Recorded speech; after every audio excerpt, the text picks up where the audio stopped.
Hello, dear children. I welcome you all on your online class PT. I hope you all are safe and sound at your homes.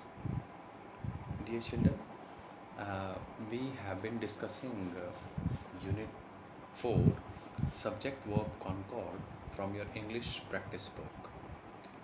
And this is going to be the second part of the same chapter.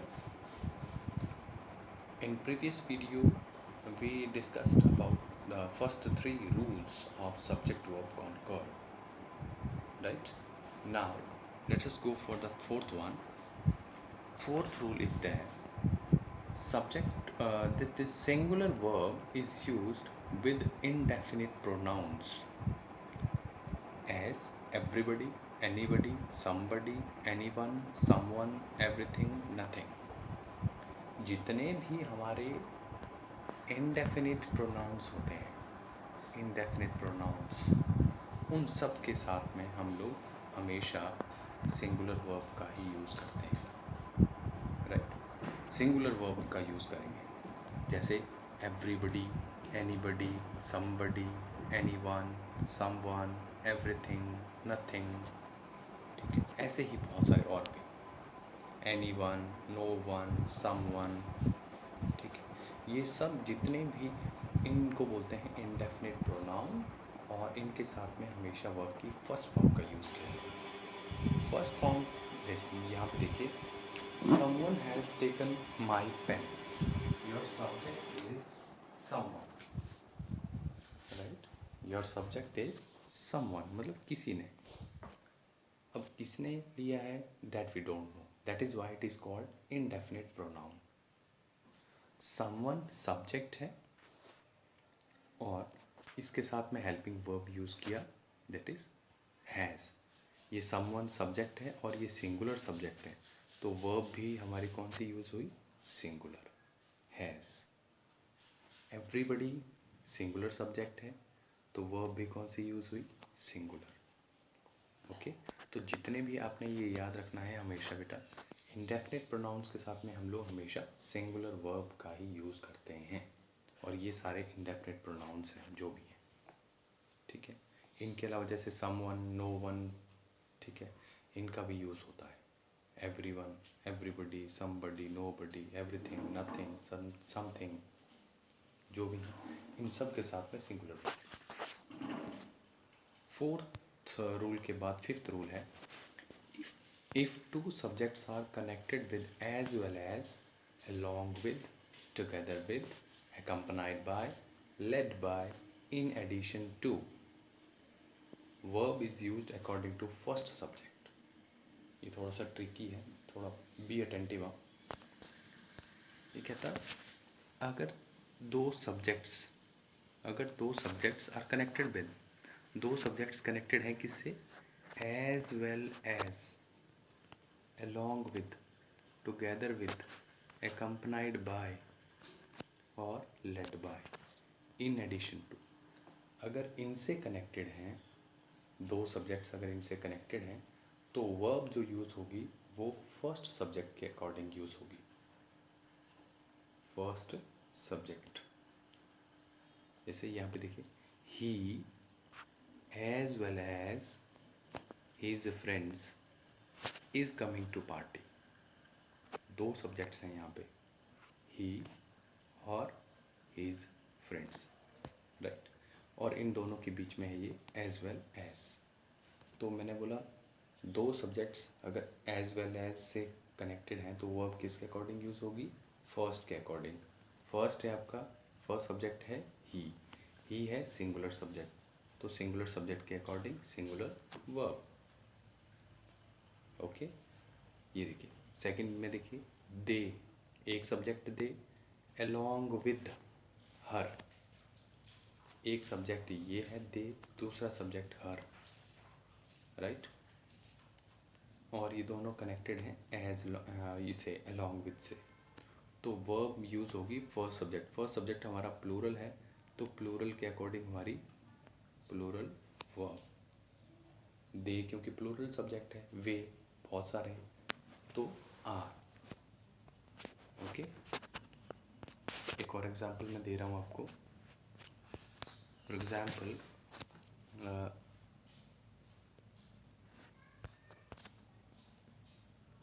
Mohan as well as his parents was going to temple. दो subjects हैं यहाँ पे, एक मोहन और एक his parents, right. पहला हो गया मोहन, दूसरा हो गया हिज पेरेंट्स, और ये दोनों कनेक्टेड हैं किससे, एज वेल एज से। तो हमारा फर्स्ट सब्जेक्ट है मोहन, हमने वर्ब किसके अकॉर्डिंग यूज़ करनी है, फर्स्ट सब्जेक्ट के अकॉर्डिंग। फर्स्ट सब्जेक्ट हमारा मोहन मतलब सिंगुलर है, तो वर्ब भी सिंगुलर यूज़ होगी। वॉज, वर यूज़ नहीं होगा, वॉज यूज़ होगा। One more example, my friends and I, my friends and I, okay. Was use करेंगे या वर यूज़ करेंगे, दो सब्जेक्ट्स हैं, माई फ्रेंड्स, आई, दो सब्जेक्ट्स हैं। एक minute, my friends along with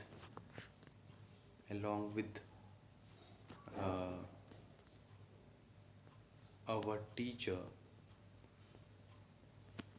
teacher, दो सब्जेक्ट्स हैं बेटा, पहला माई फ्रेंड्स, दूसरा आवर टीचर, और ये कनेक्ट हो रहे हैं along with के साथ। ये प्लूरल है, ये सिंगुलर है, वर्ब यूज़ होगी प्लूरल, ओके। आप यहाँ पे कौन सी वर्ब यूज़ करेंगे, वाज और वैस में से कौन सी यूज़ करेंगे, हाँ फर्स्ट सब्जेक्ट के अकॉर्डिंग, क्योंकि प्लूरल है तो प्लूरल वर्ब वर का यूज़ होगा, right, were going there, okay. Next rule है हमारे पास, ये थोड़ा सा उसी से रिलेटेड है, बट यहाँ पे वर्ब थोड़ी सी अलग तरह से यूज़ होगी। If two subjects are connected with,